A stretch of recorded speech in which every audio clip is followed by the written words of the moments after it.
Do you know what I was looking at the other day? Some of our data, which we never really look at, do we? Like for I the podcast. absolutely could never. I don't need to know. Yeah, anxiety inducing. Partly because of that, but partly because I don't really know how to. So I'm like, oh, well, we'll put it out there and just to hope for the best. See what Because the happens. idea of like looking at the analytics and trying to understand it, so I get my head around. And I still don't really know a huge amount, to be honest. But I was looking at where people listen from. Oh yeah. And the top four countries, may not be super surprising, but I don't know why one of them was for me. Where would you think people would listen from? I knew you were going to ask me to guess, and I was like, please don't make me guess. Where's the top one? Well, the top one, yeah, I suppose. Where do you reckon the top one is? Well, I mean, I would assume like the UK. Yeah, that was quite obvious. Okay, So that's where the fine. most artists are from. I feel like I'm in school. Number two. Number two. Mm. Oh, maybe I could have put a wild card out, maybe. Germany. No, Germany was up there though. It was Oh, okay. higher up. Okay. Yeah. Interestingly, so was Finland. It wasn't even the top, but Finland was on there. And I was like, that's interesting. Oh, I like that. So what's Yeah. number two? United States. See, I thought that was quite an obvious one. Obviously. I know, but I was like, if it's obvious, then where's the fun in this?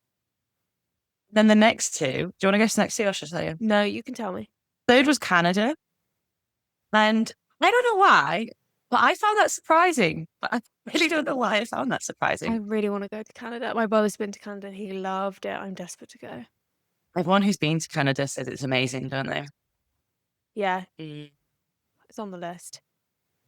Canada. And then number 4 was Australia, Ooh, which I thought, I like that. yeah, it also kind of does make sense with like the languages that people speak in those countries Yeah. and like the similarities in culture. It does make sense. But there was some like, they were like the main ones where there was a lot of listeners for us. And then there was lots of like other countries where there was less listeners, but there was still like 1 or 2 people listening in like Finland, Germany, and I can't remember the others. I just I thought it find was that cool. so cool, isn't it? So thank you, You can whoever. reach people all over the world, can't you? Just little old me. Yeah, Love it. it's just that in my room with my cats next to me. So yeah, thank you for Thanks for listening, guys. listening. Yeah. End of episode. Yeah. I was thinking, I was like, we normally end with that. So Yeah. What are we talking about today? It feels a bit weird recording today's episode. I think because we're talking about Christmas, right? my tree's not up yet. Yeah. Normally it would be. Give it a few weeks. Well, we're talking about Christmas, but we're recording it before Christmas because we record our episodes a little bit before we release them to give us time to do all the editing stuff. So it feels a bit strange to talk about Christmas when it's not actually Christmas yet. No, but I will say it's gotten colder this week. So it's definitely feeling like we're heading to that time of year. Like it's very autumnal. Autumn's my favorite time of year. All the leaves falling. When it's cold, but not like too cold. As I say, I've got the fire lit. We're approaching that kind of cozy, wintry season. I can feel it in the air. Yeah. And every single shop now has Christmas stuff everywhere. Isn't it getting earlier and earlier every year? We don't need Christmas stuff in August. Ridiculous. Well, it's not August. Just to let you guys know, we're not recording that. We're not recording in August. But I've not got my fire lit in August. But that's when I started seeing it in the shops. It was horrifying. Did you? August? Yeah. I saw advent calendars in the supermarket in August. Wow. I think for me, I saw them maybe the end of September, things started to melt, which I still thought was quite early. August is ridiculous. Isn't it? Wow. Anyway, so actually, if you are listening from another country, do your countries go as mad as this and put Christmas stuff out in August? Is this just a UK thing? Because it's very over the top. And who's buying this stuff? You know, who's buying that advent calendar in August? You know what? I could get it if you bought an advent calendar in August, you got it for like half price or something. I would understand that. You know, you buy it, save it for Christmas. Because people do that like after Christmas, right? In the sales, people buy sometimes Christmassy stuff for next year. But buying it like in August for the same price. I'm not sure I understand that. No, I don't understand it either. There could be a reason. Maybe if you just love Christmas. I mean, I went to school with a girl whose mum put the Christmas tree up on the 1st of September every single year. She loved it. And as soon as September started, like her brain was like, it's the run up to Christmas now. That's too So early even for me. we've discussed this before. You put your Christmas tree up in you put it November, up in middle of November. November. Yeah. Yeah. Love that. Which even for me that feels early, but I might be a bit of a Scrooge because I put it up quite last minute. You're a Scrooge then. You must I, be. I, I aim for 2 weeks before, 2 weeks after. But sometimes it's like it's the week before we still haven't put it up. Come on, let's get the tree up. And I don't even have to go out and buy a tree. I have a tree in the garden So that I you bring really in don't every year. have any excuse. In my defense, I have a very small house. So like putting up the Christmas tree is logistically quite like, where does it go? Like, because there's not a I lot of get room that. to move things around to put it up. So I think that's partly why I'm a bit like I delay it a little. Just the idea of having to reorganize the house to fit it up is like, ugh. Yeah, I can understand that. Do not worry, guys. This episode is not just about us talking about the logistics of Christmas. Look, what we are talking about is having an eating disorder around Christmas, right? Yes. And Yes. what do you want to share, Katie? What came up first? Well, okay. So something that actually, to be fair, I'll probably talk about a bit more later on is that I actually decided to recover around Christmas time. Prior to that, it was always quite heavy restriction in that Mm-hmm. December period in order to look a certain way for Christmas Day, which even now makes no sense to me because I have not grown up in a family where we dress up on Christmas Day. Like, we Hmm. are casual pajama people. Like, it was always just close family. So it wasn't even like you're seeing family that you haven't seen in years and this is my unveiling. It wasn't even that. I somehow bought into this idea that on Christmas Day, I wanted to look a certain way. So I would get caught up Hmm. in that, even though really we had quite relaxed Christmases. And that certain way that you needed to look was what? There was always the same amount of weight that I wanted to lose. And I think I had Mm. this idea that I would look slim and I could wear a nice dress. And I would get this euphoric feeling of, look at me. Don't I look Mm. fantastic for this one day? Even though you were in your pajamas. Even though I would end up wearing my pajamas and Christmas Day would normally end up being a binge. And I would normally binge on and off right through till New Year, normally. Around Christmas time, were there more social events that would potentially put you in that situation where you felt like you would need to wear a dress and look a certain way? There would sometimes be work events, Mm. but I found more anxiety about trying to navigate the food situation than At those work actually how I events. looked. Yeah, it was more about what am I going to eat. I was calorie counting at the time, so it was fitting into a very small window. So I don't even know if it was the social side. A lot of my drive, I think, for disordered eating was this idea that I would finally reach this body that I was meant to be. And then once I get Mm. there, that's it. And it would be smooth sailing from there. So I think throughout the year, I just projected it onto different goalposts. So Mm. first it was summer, getting the summer body. And then after that, it's like, I'll get in shape for Christmas. And I mean, it was all over magazines. You probably remember, Mm. like, lose a dress size for Christmas, that kind of thing. I Yeah. think for me, I always needed a goalpost that felt significant.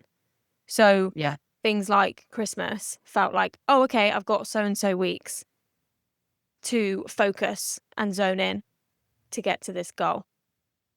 So it was always moving. And I wonder if like, did it feel different at Christmas to like other goals, like summer, for example? Because Christmas is like the end of the year, isn't it? It's like people can fall into that mentality, which I think is encouraged by like magazines and stuff telling you to lose weight. That it's like the final opportunity of the year to lose that Yes. weight, right?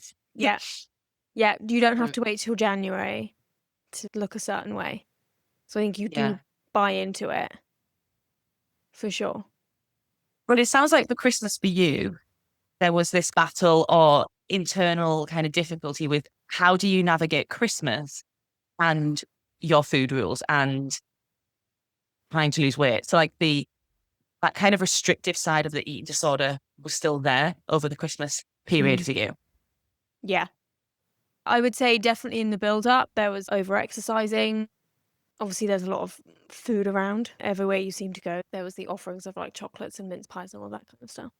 And I would cling on until Christmas Day, and my reward would be eating.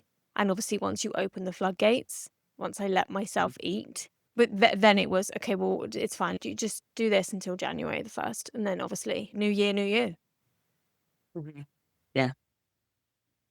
So it was like restriction.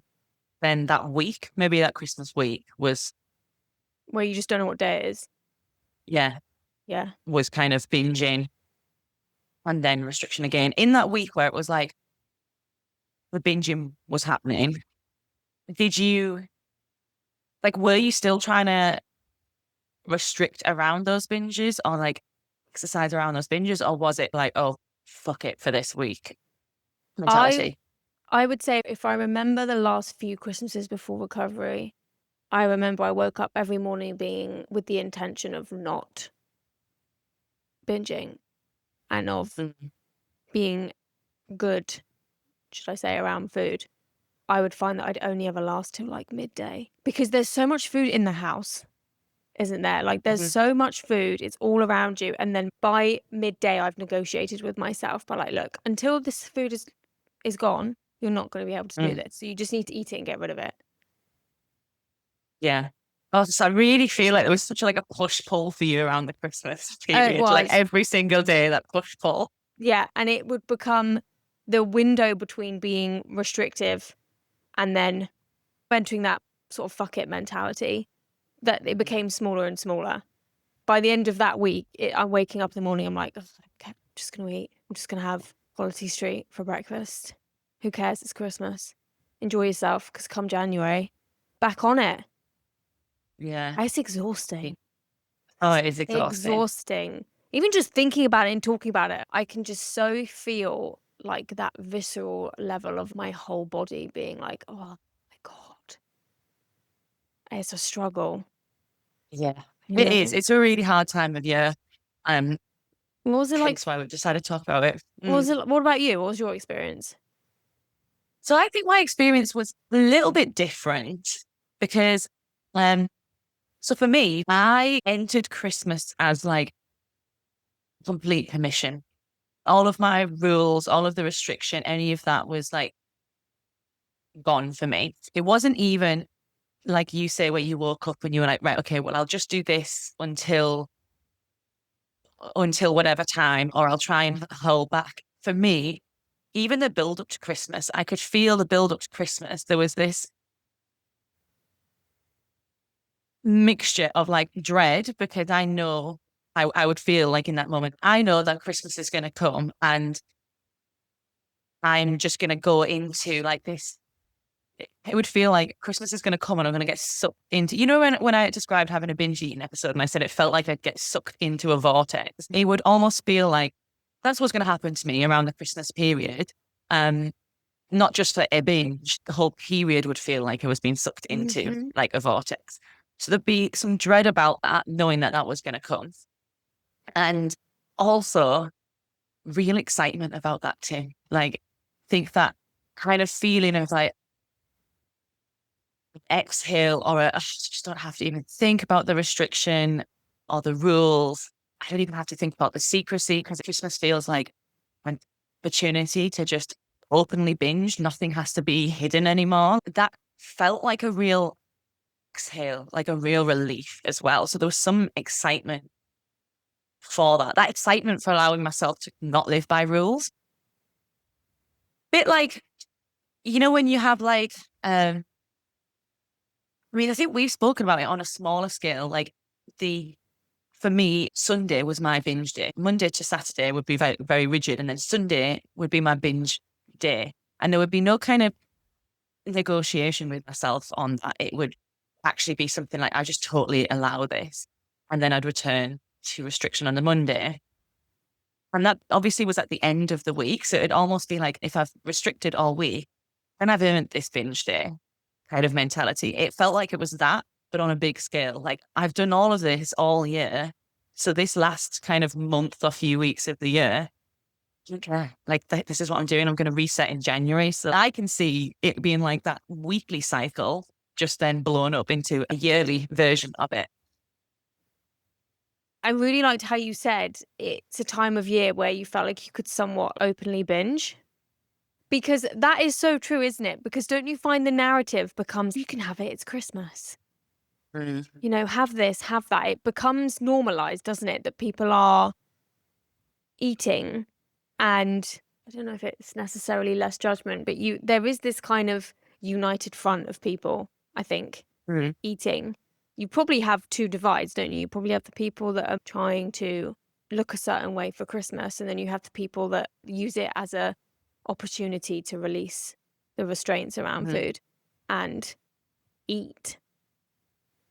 There's just lots of food out. Well, in my family, they'd be like, the chocolate's out. It's Mhm. easy to just constantly eat, which people don't necessarily like judge or pick up on as much. Mm. It's like I could just be in one constant binge whole Christmas period, basically. So I'm curious about like the role of guilt here Mm. in this time period. Because you speak about there being this kind of bit of dread of going into this period where you know you're going to get sucked into this vortex. Was there a point where the guilt wasn't necessarily there because it felt like this permissive eating? I think over the actual Christmas period, that's how I felt. I didn't feel like it wouldn't be like, say, I woke up on Christmas morning, I said to myself, I'm not going to binge. Let's try and do X, Y, Z. And then I didn't do that. And then later on that night, I'd feel really guilty. And then saying to myself, right, I'm going to reset tomorrow. That's not what happened. That is what would often happen with binges throughout the year. But this period of time, there wasn't that guilt. I think something that kind of played a role in maybe was a lot of the time when I had disordered eating, I was living like away from family, and a good chunk of it, I was also living abroad. So when I came back for Christmas, I would come back, and I was teaching at the time. So I'd have like a full 2 weeks holiday, unlike now where I only have like a shorter window of time off over Christmas. So I would come home for that period of time. And because I didn't live in the area, I would just be living with family. I'd be living at my mum's or something. So it was almost like I'm going to enter this environment and this bubble, and anything goes. All rules are gone. Leave all of them at the door. This is my little permission bubble. And then when I left, it would be like that process of physically leaving the place and going back to wherever I was abroad was then when the mentality shifted.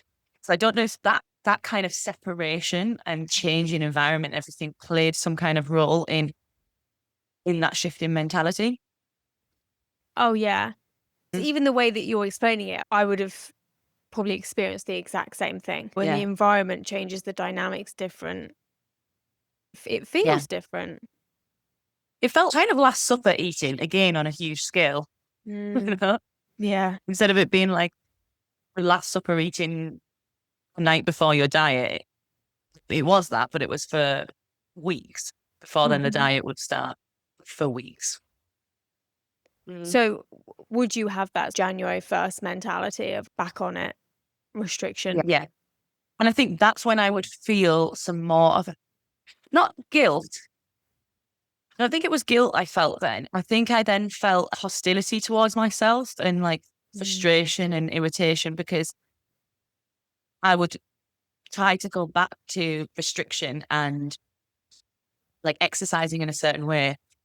And because of that Christmas period, being I can eat anything at any time, and there'd be a lot of food and a lot of alcohol that I would then feel quite like heavy and sluggish and just a bit dysregulated in my body. That's when I feel the impact of that eating over those few weeks. And the restriction would feel harder as well because it would be such a sudden change. It'd be like weeks long of eating a certain way and then suddenly like a drastic reduction.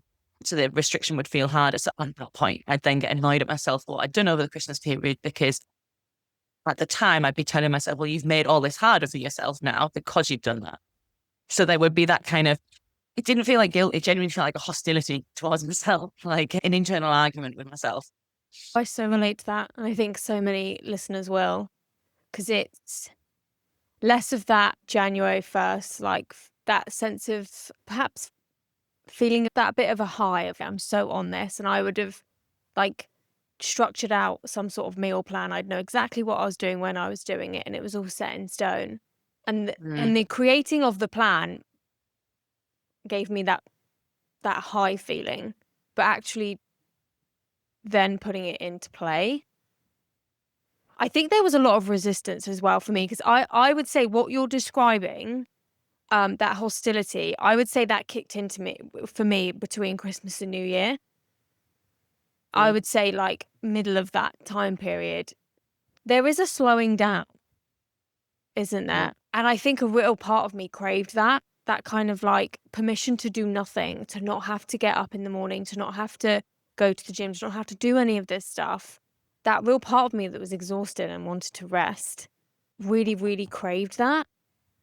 Mm. But because of all the food and eating in a way that was a free-for-all, as you speak of, my body was feeling sluggish. And then I was feeling frustrated with myself because of how I was feeling physically. And I would become very aware of how my body felt in my clothes. Like, my jeans feel tighter today. This is not good. I really need to get a handle on this. And then the most frustrating thing of being so annoyed with myself that I would turn to food to feel better, just to cope with how annoyed I felt at myself, which Yeah. my logical brain was like, what are you doing? What's making you feel worse you're using in a moment when you feel worse, thinking that it's going to make you feel better. But obviously it's, in hindsight, I can see it's offering me that, in part, that escapism from how I'm feeling, because it felt so visceral, because I could feel it in my body and how I couldn't escape my body. So food came in as a way of soothing and offering me a bit of a distraction. And even if it's temporary, which it always is with food, it's that the moment when you're eating it and enjoying it, you're getting those things from it. And then the minute you stop, you're facing the repercussions.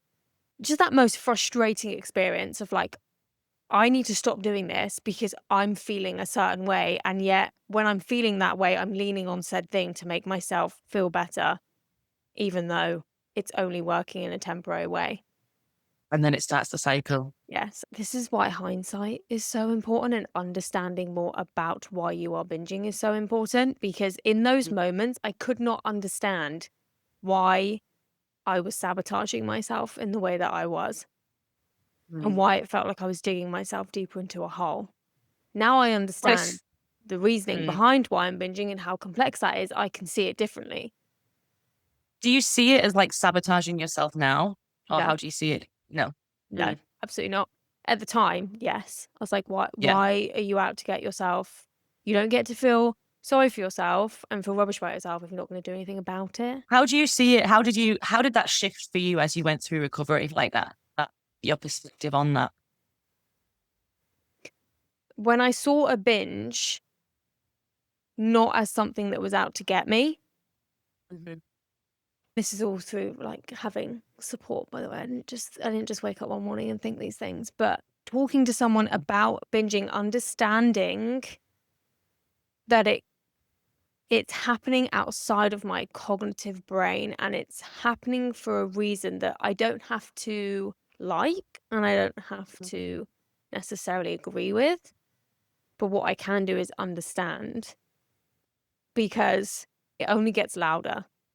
It Mm. only gets bigger.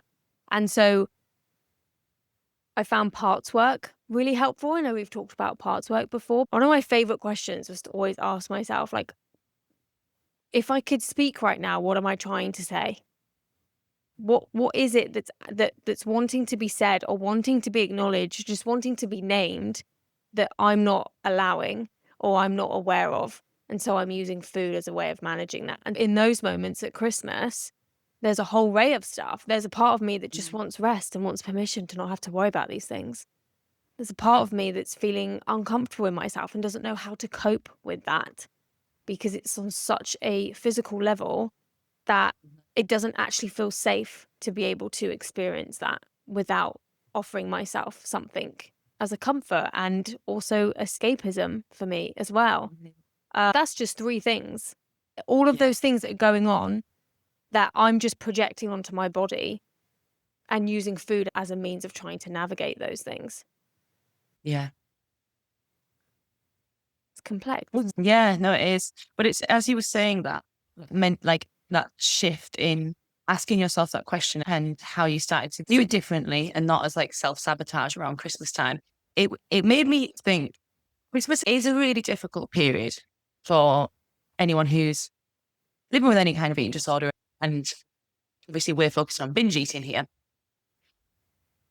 But it also can be an opportunity where you can actually learn quite a lot about your relationship with food and how you relate to it and what role it's playing, because it's so there, right?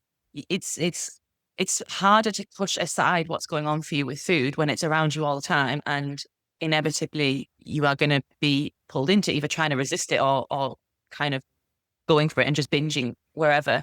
So even though it's actually really awful to experience and exhausting to experience in the moment, I think it can be like quite helpful to learn from if we're able to allow ourselves to go there. I mean, I think about my recovery. Christmas was a time of year where I could reflect each year on how did Christmas look for me this year compared to the last year. And that was insightful for me to see maybe where things had changed for me, where my mindset had shifted or my behavior had changed slightly. It was kind of like a helpful gauge for me anyway. Yeah, and I think this is why when I was making notes felt a bit like my notes were all over the place, because each year sometimes Mm. things were a bit different. Some years were worse than others. I noticed there was a lot to be said for like family dynamics and how that influenced food as well.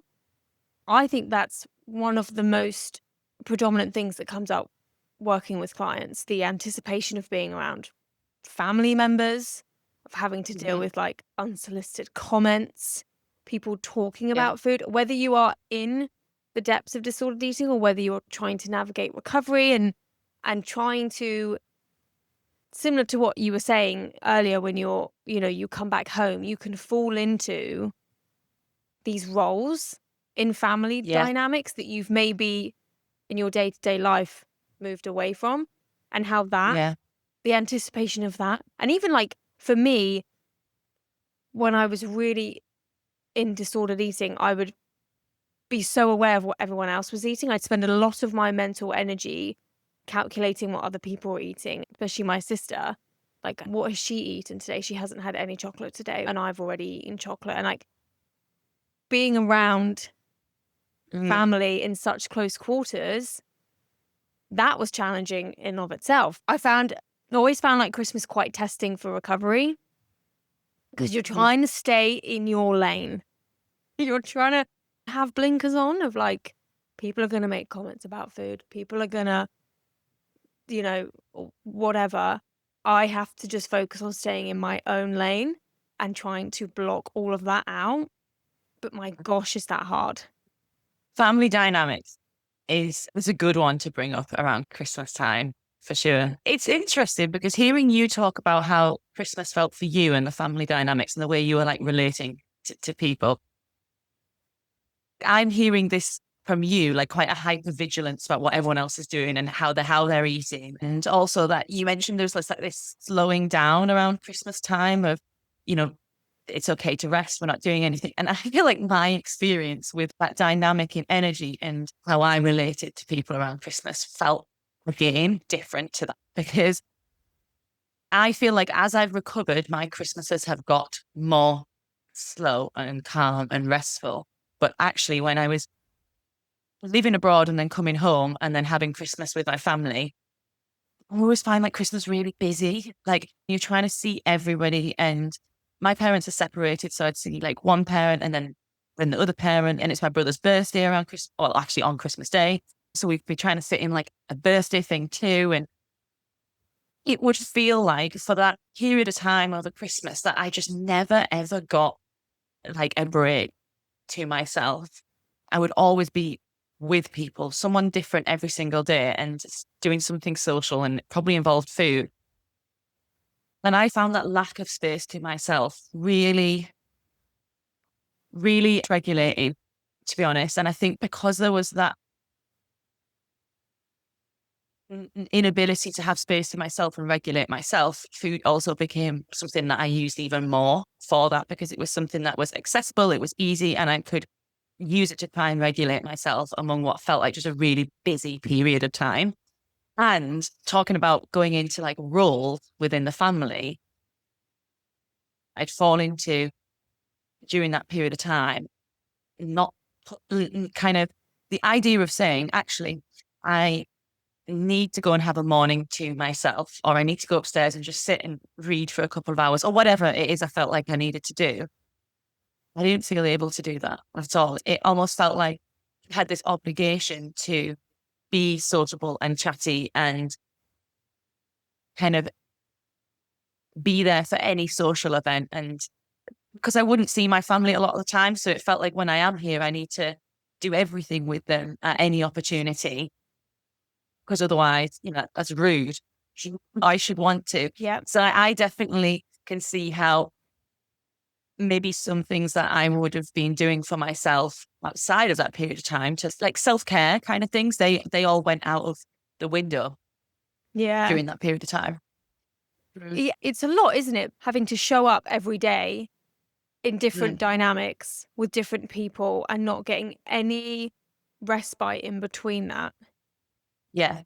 But I feel like that then made me, the way I related to people during that Christmas period, I don't think I was able to really like have that kind of connection over the Christmas period that I would like and probably have more now, because I wasn't in a very regulated state. And because I almost came into Christmas, like I say, it got sucked into that kind of big bubble. So the way I related to Christmas and the Christmas period was very, very like self-focused on like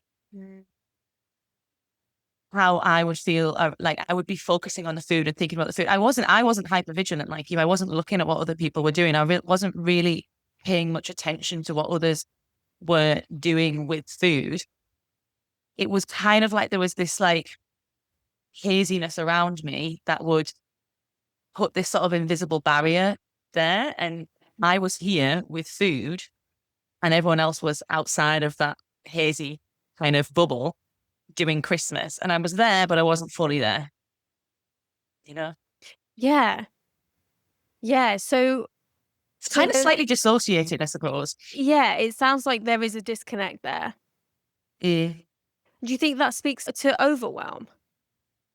Yeah, I think it was like that, like the dysregulation, the overwhelm, like I said, not having those, not putting in place things for self-care, not like prioritizing my needs, and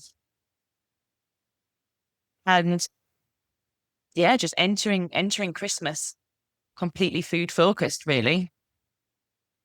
Mm. So it's interesting because you can see food coming in as a form of regulation for you in many ways. It is something over the years, each Christmas that comes further into recovery or like later down the line, I can see myself putting in things to look after myself more and having more boundaries in saying to family, I'm going to be home for these days, rather than, okay, when would work for you for me to come home? And everyone gives you a different date. So I think, right, well, I'll just come home for the whole week then, so I can see you here and you there and you there, and try and fit around everyone. Like that's what I would do in the past. So like it was definitely like my need would be at the bottom. Like my time was less. It was like, oh, I can be really flexible with my time.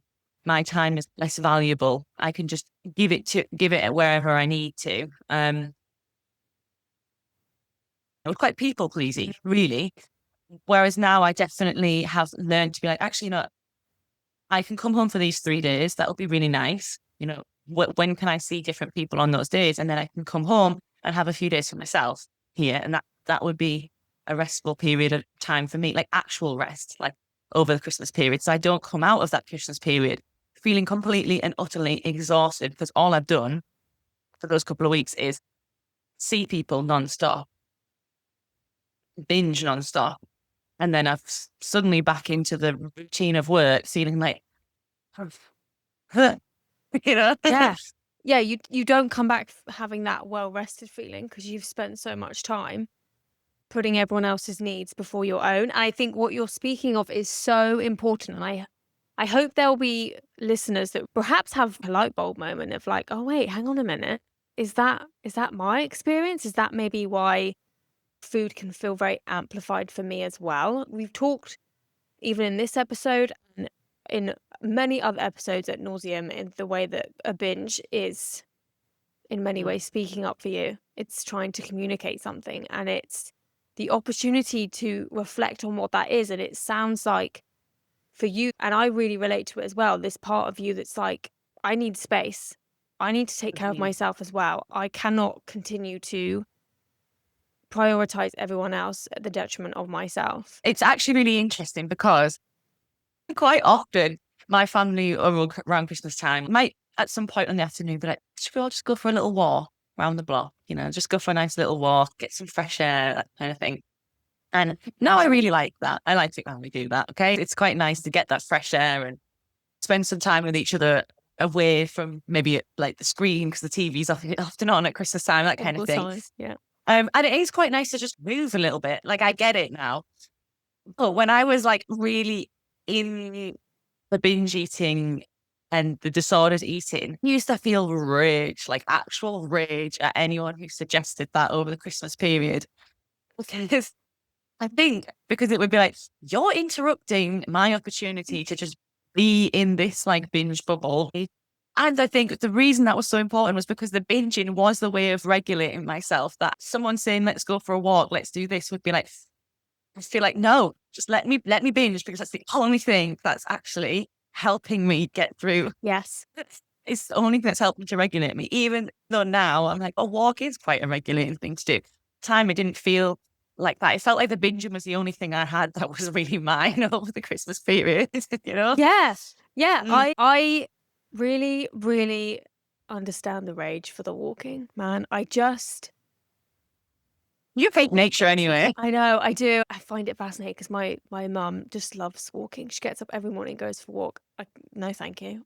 No, can't think of anything worse. No, thank you. I think it's so funny how much you hate nature. No, Because I'm like the complete opposite of you. There's something there. I don't trust people like you. I don't blame you. Because come Christmas Day, I've been restricting, or at least attempting to, as the years went on. It was harder and harder. So come Christmas Day, when it was turning into more of a free-for-all around food, to me, walking equals exercise. And why would I even bother? It was very black and white thinking. Like, I'm either exercising and restricting, or I'm binging and I'm doing absolutely nothing. Yeah. And I think because it also calls for rest, doesn't it? I've obviously had, outside of the Christmas period, that extreme restrict and exercise and then binging, but I would also try and compensate with exercise. But I think because Christmas calls for rest, people aren't working, there's less of a structure to the day, then I think I kind of sunk into that. And I was like, why would I even bother going for a walk? It's not going to benefit me because it's not going to burn really many calories. So what's the point? That's how Yeah, like that's all a walk. Like in your mind, a walk would either be to burn calories or not, and you weren't in calorie burning mentality. I was in food, I was in binging. Yeah. So then I'm gonna match that with doing absolutely nothing. Do you know, I also think there's something like around physically, like as well, why walking, I think, put so much anger there for me at that time. Because so now that I'm not binging like that at Christmas time, I do actually like to go for a walk on an afternoon. And I think it does help because people do eat beyond fullness. I think that's really normal, whether you have disordered eating or not, right? So I think there is something about accepting that and getting to a place where actually, yes, I am going to eat beyond fullness, probably on multiple occasions over Christmas. And that is okay. That is normal. Like that's what people do. And now I'm in that place where that's what my Christmas would look like. It would look like eating beyond fullness, feeling like, oh yeah, my body is like, oh, okay, that's a lot of food to digest at one time. And going for a walk now does actually feel like quite caring to myself in that situation. Like, I'm going to get up, yeah, let's get some fresh air, let's just get some things moving, and it just helps a bit with digestion. Then I can come back and relax and do whatever. However, I think this speaks to the difference between when you've just eaten beyond fullness around the Christmas period or when you've binged. Because when you've binged, that feeling of beyond fullness is much, much more extreme. That actually it feels like so, for me anyway, it felt so uncomfortable and painful that actually the idea of moving wasn't just like, oh, can't really be bothered. It was like my body just wants to shut down. My body just needs to shut down and sleep to process this rather than move. And I think that's also perhaps why there was such a resistance, because physically what was actually going on in my body was really quite taxing, that doing any other movement felt like too much. And perhaps walking would also draw my attention to that, because if I could sort of sit there and just sit in the pain but try and like not move so much, then could try and not really face the reality of actually how that binge had felt. Whereas if you're walking, you feel it. You can't really avoid that, you know? Yes. Yes, 100% yes. It's that the movement and the getting up and the doing brings attention to the body when that's really the last thing you want when you've just binged. Like for me, it's the start of a shame spiral. So it's that instant wanting to curl up and try and hide in myself. And you're right, eating past fullness is one thing, but that binge fullness is so uncomfortable. Like I can remember binging to the point where it hurt to stand up. Yeah, that's what I mean. That's the Yeah, kind of level of yeah. binge I'm talking Sort about. of no amount of walking is actually going to help me at this point, and I don't want a Yeah, cup of tea, and I don't want a bath. Um, yeah. When I was in that place after a binge, the only thing I ever did was just sleep. It was like same. I'd literally like my body would just shut down. Yeah, yeah. Not only did my body shut down, but I think my brain. I think I also slept because my brain was such a horrible place to be. Both, And the yeah, only avoid. time I didn't have to deal with the shame and the scrutiny and the critical voices in my head was if I was asleep. Yeah. How did you mentioned obviously family dynamics and comments from people.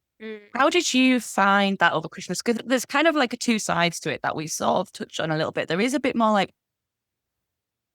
encouragement to eat more food, of like, oh, go on, just have one more, it'll be fine. Oh, it's Christmas, like that kind of comments. And then there is also the comments you can get from other people of like, oh, you're having another one of them, or people saying things like, oh, I'm so fat, oh, I'm going to have to lose this. Like you get the comment, maybe not so much directed at you, but people still making those comments about overeating and weight gain and body size and stuff over the Christmas period. What was your experience like with that? I will admit, I was always quite lucky with my immediate family because they all knew that I was struggling with food. So Mhm. commentary was at a minimum. Yeah. I would say I struggled more with the comparison with what my sister was eating and feeling like she was eating less than me. And that meant I was going to gain weight because our Christmases were quite small and the social circle was quite small. I was very lucky in that sense that it wasn't something that I was coming face to face with regularly. Mm. And I think I found it more challenging in recovery because it was that What sort of did like, am I doing the right thing? everyone else Mm, is dieting and everyone else is talking about it and I'm not. And I think because I was in recovery, I remember the first year I hadn't been in recovery for very long and people knew I was recovering and I was changing my relationship with food and I was going all in. But I remember feeling very self-conscious of like, I'm probably eating the same amount of food that I would if I was binging. But I promise I'm not binging. This is being done with permission. And feeling mm, like I had to explain myself. Like, I'm right. fine, it's okay. I have to give myself permission to eat and continuing to remind people of that, even though people weren't actually paying nearly as much attention to me as I thought they were. But I guess when you're in recovery, like, and you're really actively in recovery and you're thinking so much about, you're really aware of your food choices and trying to like understand that. And Hmm. it's a lot of energy and focus on it in a different way to when the energy and focus is on food, when you're actually like in the eating disorder. Yes. Focus is still very much on it, but it's slightly It's not in that different, right? it's not in that frantic way. It Mm, doesn't feel like you have that. I didn't feel like I was white knuckling anything mhm. because it was done with permission. Yeah. But I guess when you're doing that and you're thinking so much about it, it's easy to think everyone else is looking at you as well and thinking that about your food choices. Is that what you're saying? Like you Yeah. felt like people were kind of watching you and Yes. yeah. Mhm. Yeah. What about you, Becca? What was your experience? 'Cause I'm sure it's different. Well, actually, what you've just shared there has made me think I actually probably found people's comments around Christmas time also probably harder when I was actually in active recovery than actually when I was in the eating disorder. Because I think when I was in the eating disorder, I was in so much of my own bubble that those comments, like, again, I think I'm quite lucky that my family weren't particularly, like, they wouldn't comment on my body or what I was eating much. Perhaps maybe my gran or like the odd auntie would say something, but it wasn't really like a huge focus for me or a huge challenge. Um, and I think if people did comment, it was more around themselves about how much Mm. they'd eaten. It wasn't at me. So in that sense, yes, I was fortunate. And that probably does come into play that we're both in like straight side bodies. We're not in large bodies. That might be different for someone who is in a large body. Um, because people seem to think that means you're up for public scrutiny, right? Mm. Anyway, that's a whole side, so we won't go down there. So I think I didn't have to contend with that, but people did say comments around themselves, and I think when I was in my bubble, those things probably did subconsciously have an impact on me because I heard them, and I sort of subconsciously I would note, okay, so that weight gain's a bad thing, okay, overeating's a bad thing because that's what I'm picking up from what people are saying. But it didn't really like I didn't have like a real conscious reaction to it.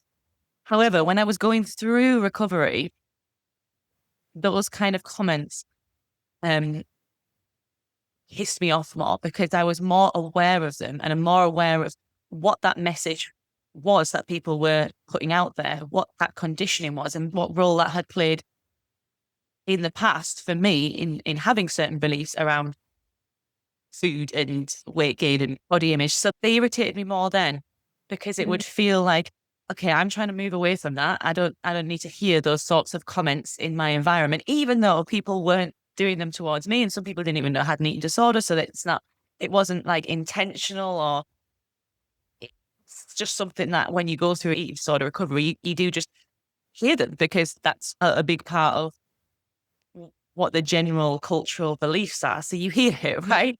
Um, but I think I was more aware of it and it irritated me more later down the line in recovery. You're switching lights on. You're starting to understand, like, hang on a minute. I've been getting this messaging for most of my life. And as a result, it's contributed to me feeling the way I feel about myself and how much that's impacted my life. And so you have got that increased awareness and you're aware of the Yeah. impact that passing comments can have on people. I think the longer I go through recovery or being recovered or whatever term you want to use, something I've noticed in myself is, and my kind of growth around this is how I relate to them. So at the beginning, I would feel really angry about those comments and they'd get me really worked up and I'd feel irritated.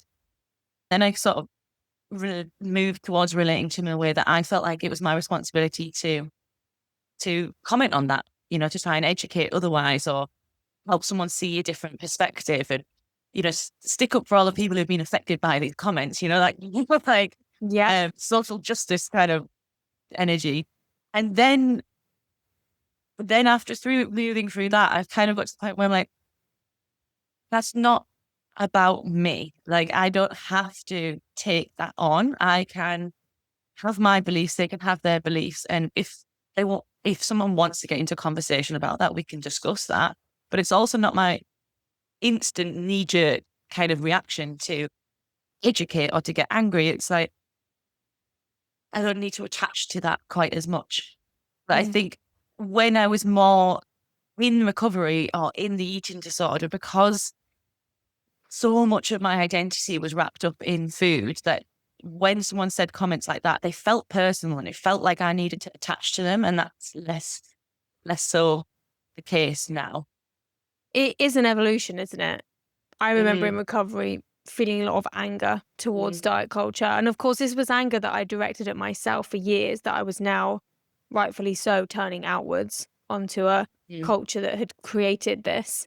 And then very much the same as you, getting to a point as well where it was like, I have to actually protect myself and protect my energy.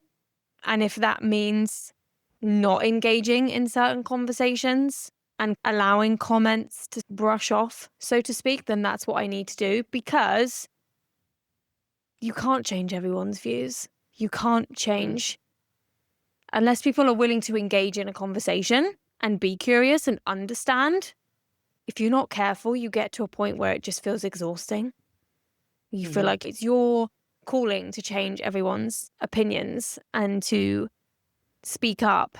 And absolutely, there are situations when I think that is important, but it also cannot be all the time.